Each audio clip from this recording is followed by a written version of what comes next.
नमस्कार दोस्तों, आज हम लोग हिंदी में रस पढ़ने वाले हैं। तो चलिए देखते हैं रस। तो सबसे पहले हम लोग रस की परिभाषा लिखेंगे। रस किसे कहते हैं? रस की परिभाषा। तो देखते हैं रस की परिभाषा क्या है। काव्य के पढ़ने, सुनने तथा देखने से जो आनंद की अनुभूति होती है उसी को रस कहते हैं। क्या कहते हैं? रस कहते हैं। रस को काव्य की आत्मा माना जाता है। रस को काव्य की आत्मा माना जाता है। क्या माना जाता है? आत्मा माना जाता है। तो सबसे पहले हम समझें कि रस क्या है। तो जब किसी भी काव्य को हम पढ़ते हैं या देखते हैं, उस काव्य की सुंदरता को देखते या फिर काव्य को पढ़ते, जो पढ़ने में जो आनंद की अनुभूति होती, या फिर किसी काव्य को सुनने में या किसी संगीत को सुनने में जो आनंद की अनुभूति होती, उसी को हम रस कहते। क्या कहते? रस कहते। जो आनंद मिलता हमको काव्य के पढ़ने में, सुनने में तथा देखने में, तो उसी आनंद को हम रस कहते हैं। उसी को रस कहते हैं। रस को काव्य की आत्मा माना जाता है। क्या माना जाता है? रस को किसी भी काव्य की आत्मा माना जाता है। रस के अंग। तो रस के अंग कितने होते हैं देखते हैं। रस के 4 अंग माने जाते हैं। तो रस के 4 अंग माने गए हैं। कौन कौन से? नंबर 1 स्थायी भाव, नंबर 2 विभाव, नंबर 3 अनुभव, नंबर 4 संचारी भाव। फिर से देख लेते हैं। रस के 4 अंग माने गए हैं। कौन कौन से? स्थायी भाव, विभाव, अनुभव और संचारी भाव। तो ये रस के 4 अंग हैं।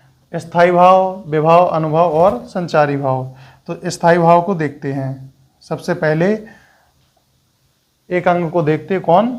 स्थायी भाव। तो नंबर 1 डाल लेंगे स्थायी भाव। तो मनुष्य के हृदय में सदैव स्थित रहने वाले भाव को स्थायी भाव कहते हैं। स्थायी भाव कहते हैं। किस भाव को? जो मनुष्य के हृदय में सदैव स्थित रहने वाले भाव को स्थायी भाव कहते हैं। आगे देखते हैं। ये भाव हृदय में सुप्त अवस्था में रहते हैं। तो जो स्थायी भाव होते यह मनुष्य के हृदय में सुप्त अवस्था में रहते हैं और अनुकूल परिस्थिति आने पर स्वतः ही बाहर आ जाते हैं।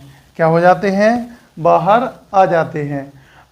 तो स्थायी भाव की परिभाषा देखते हैं। स्थायी भाव की परिभाषा है कि मनुष्य के हृदय में सदैव रहने वाले भाव को स्थायी भाव कहते हैं।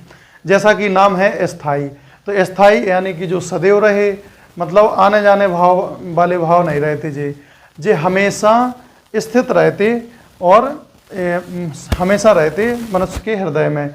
लेकिन कैसे रहते?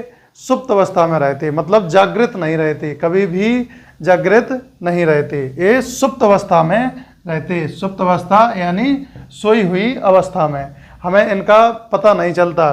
कब पता चलता कि स्थायी भाव निकल कर बाहर आ रहे? तो जब कोई ऐसी अनुकूल परिस्थिति बने, जैसे मान लीजिए कि कोई हम लोग जंगल में हैं और मान लीजिए कि कोई हमारे सामने शेर आ गया, तो मतलब जो भाव है, मतलब डर का भाव हमारे हृदय में स्थायी पहले से है। लेकिन बाहर कब आ रहा? जब ऐसी कोई अनुकूल परिस्थिति घट गई। जैसे परिस्थिति आ गई कि शेर आ गया, तो शेर आ गया तो हमको डर लगा, तो वो क्या है? हमारा भाव। कैसा? डर वाला भाव। तो उसमें भय होगा, तो उसमें हमारा भय का भाव रहेगा। तो इस प्रकार से कोई भी परिस्थिति हो, जैसे कोई संगीत सुन रहे, तो संगीत सुन रहे जब हमें, तो उसकी मधुर वाणी सुनाई दे रही, तो उसमें हम लोग बड़े ओतप्रोत हो जाते और बड़ी सुंदर वाणी जब सुने तो बड़ा मन को अच्छा लगता, तो वो हमारे भाव बाहर आ गए। कैसे? तो इस प्रकार से जब कोई अनुकूल परिस्थिति बनती तो ये भाव बाहर निकल के आते।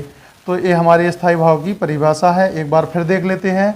मनुष्य के हृदय में सदैव स्थित रहने वाले भाव को स्थायी भाव कहते हैं और ये भाव हृदय में सुप्त अवस्था में यानी सोई हुई अवस्था में रहते हैं तथा अनुकूल परिस्थिति आने पर स्वतः ही बाहर आ जाते हैं। दोस्तों आप लोग कोशिश करें कि क्लास में ही रट जाए। इस प्रकार से स्थायी भाव है। तो स्थायी भाव की संख्या 9 मानी गई है। कितनी मानी गई है? 9। तो 9 स्थायी भाव होते हैं। और रस कितने होते हैं? 9। तो 9 रस और इनके 9 स्थायी भाव। तो हम लोग रस को पढ़ेंगे। तो देखते हैं कौन कौन से होते हैं। चलिए लिख लेते हैं।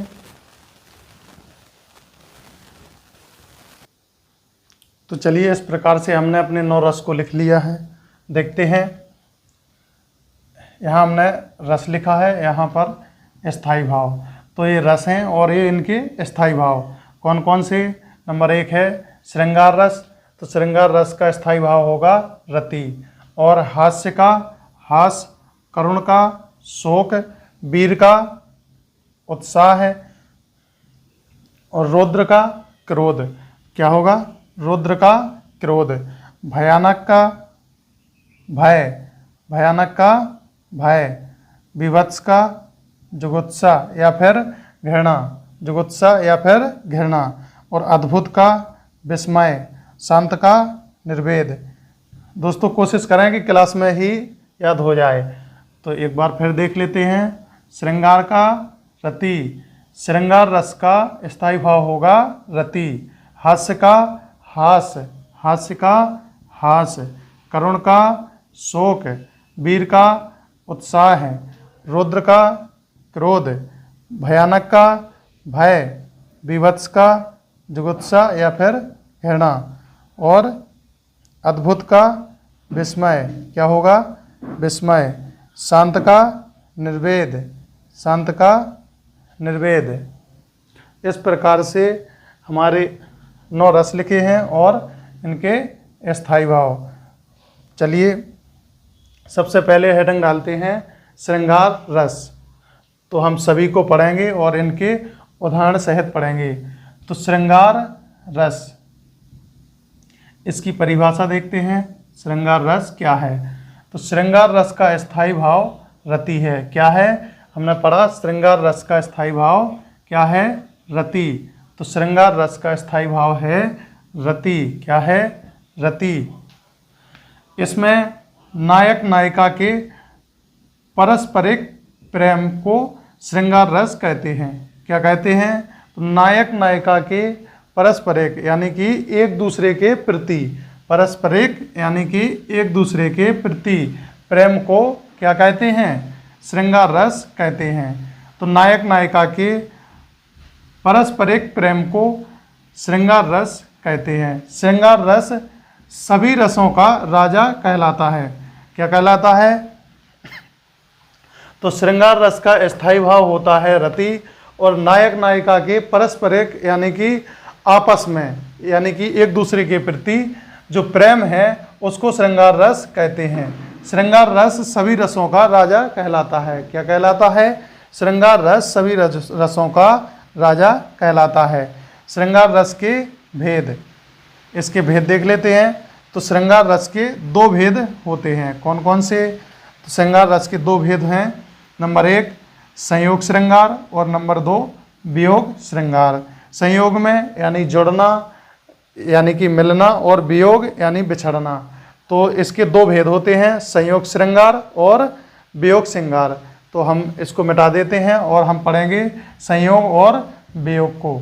तो देखते हैं संयोग श्रृंगार और वियोग श्रृंगार। तो चलिए हमने श्रृंगार रस के दोनों भेद लिख लिए हैं। कौन कौन? संयोग श्रृंगार और वियोग श्रृंगार। तो श्रृंगार के ये दोनों भेद हैं, संयोग और वियोग। संयोग की परिभाषा क्या है? तो इसमें नायक नायिका के मिलन का वर्णन होता है। इसमें किसी स्त्री पुरुष के मिलन का वर्णन होता है। और इसमें वियोग श्रृंगार में क्या होता है? इसमें नायक नायिका के विरह यानी बिछड़ने का वर्णन होता है। तो श्रृंगार रस के हमारे 2 भेद थे, संयोग श्रृंगार और वियोग श्रृंगार। तो इसकी परिभाषा, संयोग की परिभाषा है इसमें नायक नायिका के मिलन का वर्णन होता है। और वियोग में क्या होता है? इसमें नायक नायिका के विरह यानी कि बिछड़ने का वर्णन होता है। इसका उदाहरण देखते हैं, संयोग श्रृंगार का उदाहरण। तो इसमें देखते हैं, राम को रूप निहारत जानकी, राम को रूप निहारत जानकी, कंगन के नक की परछाई, कंगन के नक की परछाई, याते सब सुध भूल गई, कर टेक रही पल टारत नाही। तो जब जानकी जी, जब सीता जी राम को अपने कंगन के नक की परछाई में देखते हैं तो सब सुध बोध भूल कर उनको देखने लगते हैं। तो लिखते हैं, कर टेक रही पल टारत नाही। तो इसमें राम और सिया का मिलन की बात कही गई है।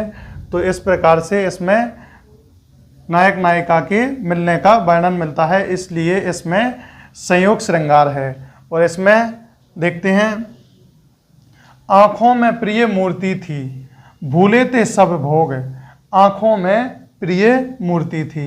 आँखों में मतलब एक प्रिय मूर्ति बसी हुई थी, और भूले थे सब भोग मतलब और कुछ भी अच्छा नहीं लगता था, सब प्रकार के भोग भूले हुए थे। हुआ योग से भी अधिक उसका विषम वियोग। तो जब उनकी याद आ रही थी तो योग से भी, एक योग मतलब सब कुछ छोड़ त्याग देने से भी विषम वियोग हुआ, तो उनके बिछड़ने का बड़ा ही दुख हुआ। तो इस प्रकार से इसमें बिछड़ने की बात कही गई है, तो इसमें होगा वियोग श्रृंगार। तो इस प्रकार से हमने संयोग श्रृंगार और वियोग श्रृंगार की परिभाषा लिखी और उनके उदाहरण देखे। आगे अब देखते हैं, अगला रस है हमारा हास्य। तो हास्य रस का स्थायी भाव होता है हास्य। क्या होता है? हास्य। हास्य यानी कि हंसी या फिर हंसी। तो यह है हास्य रस का स्थायी भाव है हास्य और या फिर हंसी। तो इसकी परिभाषा है, किसी भी विचित्र वेशभूषा व वचन तथा अन्य कार्यों से उत्पन्न होते ही हास्य रस है। तो उत्पन्न होना ही हास्य रस है। क्या है? तो इसकी परिभाषा है, मतलब कोई विचित्र चीज देख लें, जैसे या फिर कोई विचित्र वेशभूषा देख लें, या फिर कोई किसी की आवाज या फिर कोई वचन सुन लें जो अजीब से लगे और एक विचित्र हों, तथा अन्य कार्यों से उत्पन्न होना ही हास्य रस है। तो उदाहरण है इसका, फादर ने सिलवा दिए 4 कोट और 6 पैंट। क्या?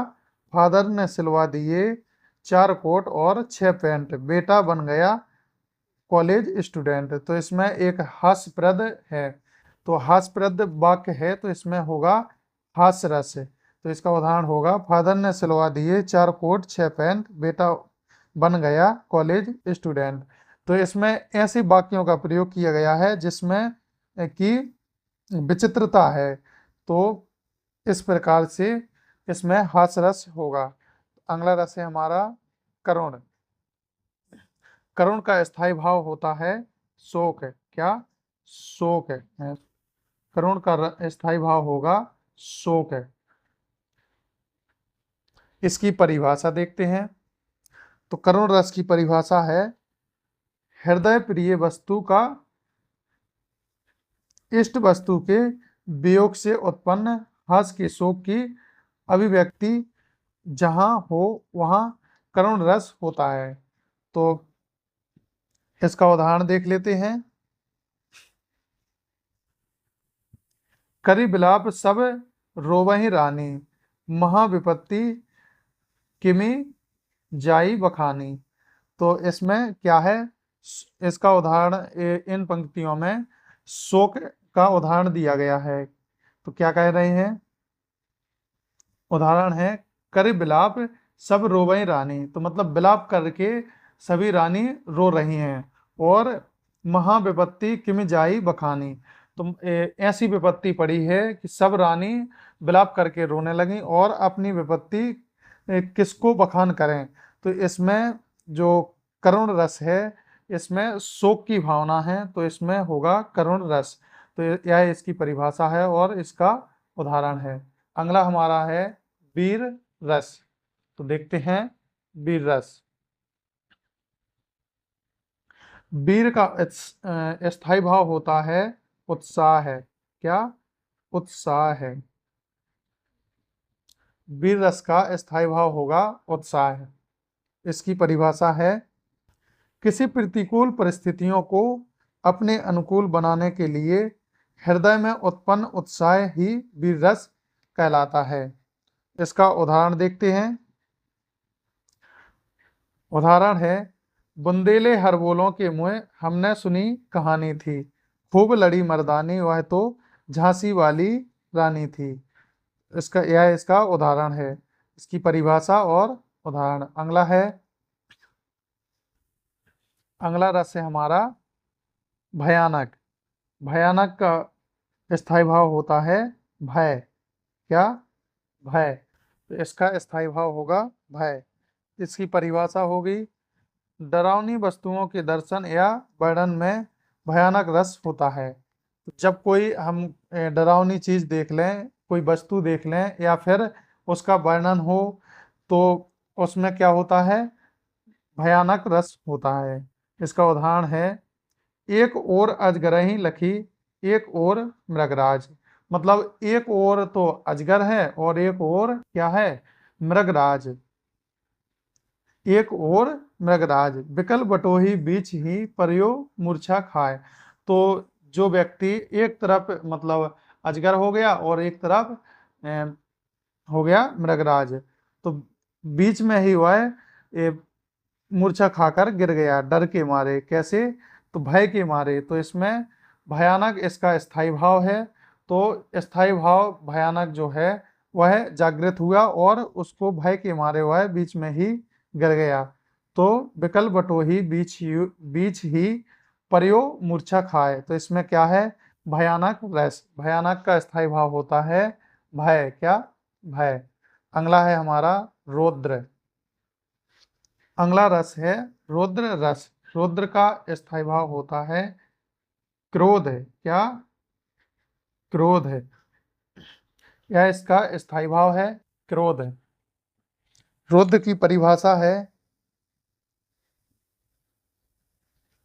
अपना अनिष्ट या अपमान या फिर कोई गुरु निंदा या देव आदि को आहत आदि होने पर रौद्र रस होता है।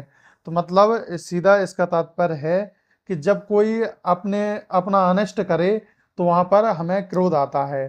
क्या आता है? क्रोध आता है। या फिर कोई हमें अपमानित करे तो हमको क्रोध आता है। तो वहाँ पर क्या होगा? रौद्र रस होगा। इसका स्थायी भाव होगा क्रोध। इसका उदाहरण देख लेते हैं रौद्र का। तो रौद्र का उदाहरण है क्या? श्री कृष्ण के सुन वचन, अर्जुन क्रोध से जलने लगे।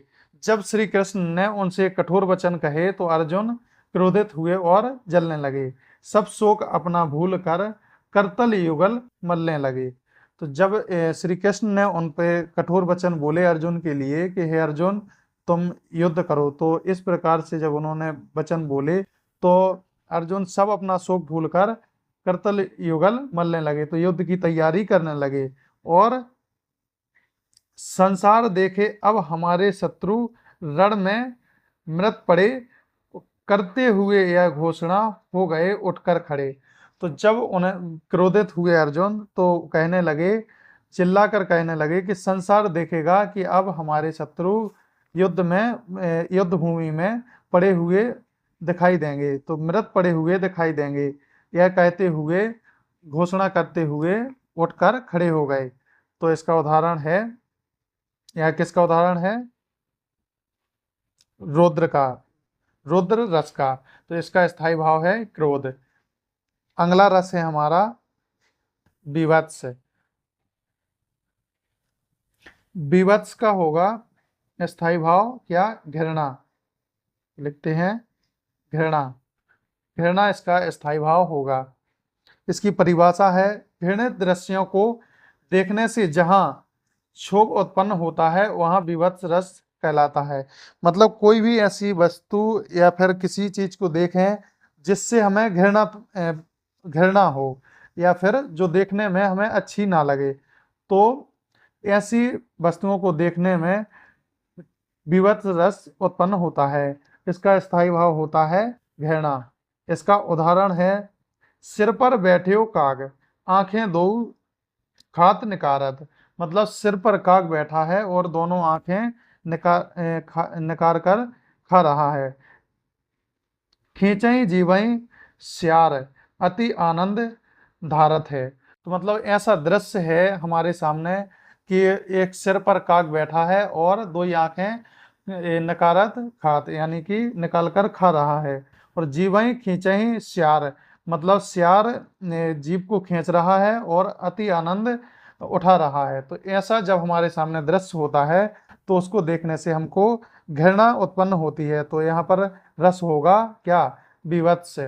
तो जब घृणा की उत्पत्ति हो तो हमारे हृदय से जब स्थायी भाव घृणा, तो जब हमें घृणा महसूस हो तो वहां पर होता है विवत्स रस। अगला देखते हैं अद्भुत। अद्भुत रस का स्थायी भाव होता है विस्मय, क्या, विस्मय या फिर आश्चर्यचकित। तो विस्मय, इसकी परिभाषा देखते हैं। किसी असाधारण वस्तु को देखने या सुनने के कारण आश्चर्य होता है, इसी को अद्भुत रस कहते हैं। मतलब किसी ऐसी चीज को देखें, ऐसी वस्तु को देखें जो हमने पहले कभी ना देखी हो ना सुनी हो, तो ऐसी वस्तु को देखकर हम आश्चर्यचकित हो जाते, एकदम विस्मित हो जाते। तो यहाँ पर क्या होगा, यहाँ पर अद्भुत रस होगा। इसका उदाहरण है, एक अचंबा ऐसा देखा, मुर्दा रोटी खाए और तेरे सो हुंका न देवे, मारे सो चिल्लाए। मतलब एक ऐसा अचंबा देखा हमने, मतलब इसमें विस्मित हो गए एकदम। यह अद्भुत उदाहरण है, तो इसका यह उदाहरण होगा। तो इस प्रकार से हमारा अद्भुत रस हो गया। अगला है हमारा शांत। शांत का स्थायी भाव होगा निर्वेद, क्या, निर्वेद। इसकी परिभाषा है संसार और शरीर की निर्भरता से चित्त में एक विशेष प्रकार की उदासीनता उत्पन्न होती है और भौतिक वस्तुओं से वैराग या विराग हो जाता है। इसे शांत रस कहते हैं। तो किसे कहते हैं, जहां पर विराग उत्पन्न हो उसे शांत रस कहते हैं, या निर्वेद उत्पन्न हो जाए। तो जैसे इसका उदाहरण है, राम नाम की लूट है, लूट सके तो लूट, लूट सके तो लूट, अंतकाल पछताएगा जब प्राण जाएंगे छूट। तो इसका, इस उदाहरण का अर्थ है कि जब राम नाम की लूट है, यानी अभी समय है राम नाम भजो, राम नाम का जप करो, नहीं तो अंत समय पछताएंगे जब प्राण छूट जाएंगे कि हमने भजन नहीं किया। तो इस प्रकार से इसका उदाहरण होगा शांत रस का। इसका स्थायी भाव होगा निर्वेद, क्या, निर्वेद। तो अगला जो हमारा 10वां रस है वह है वात्सल्य। वात्सल्य का स्थायी भाव होगा स्नेह, स्नेह। इसकी परिभाषा देखते हैं। सहृदय के हृदय में स्थित वात्सल्य प्रेम नामक स्थायी भाव से जब विभाव अनुभव और संचारी भाव का संयोग होता है तब वहां पर वात्सल्य रस होता है। तो जब हृदय में स्थित स्थायी भाव का जब अनुभव और विभाव और संचारी भाव से जब संयोग होता है तब वहां पर क्या होता है, स्नेह यानी वात्सल्य नामक रस की उत्पत्ति होती है। तो इसका उदाहरण है, उदाहरण देखते हैं। बच्चे की प्यारी बातें किसे ना भाती होगी, बच्चे की प्यारी बातें किसे ना भाती होगी, बालक की सुंदर आंखें सबको ही प्यारी होगी। तो यहाँ पर एक स्नेह का भाव है, तो स्नेह के भाव है, तो यहाँ पर होगा वात्सल्य रस। यहाँ पर बच्चे का वर्णन दिया गया है एक स्नेह रूप से, तो यहाँ पर वात्सल्य रस होगा और इसका यह उदाहरण होगा। तो इस प्रकार से हमने सभी 10 रस पढ़े और उनके उदाहरण देखे। तो वीडियो अच्छा लगा हो तो लाइक करें एंड हमारे चैनल को सब्सक्राइब करें। जय हिंद दोस्तों।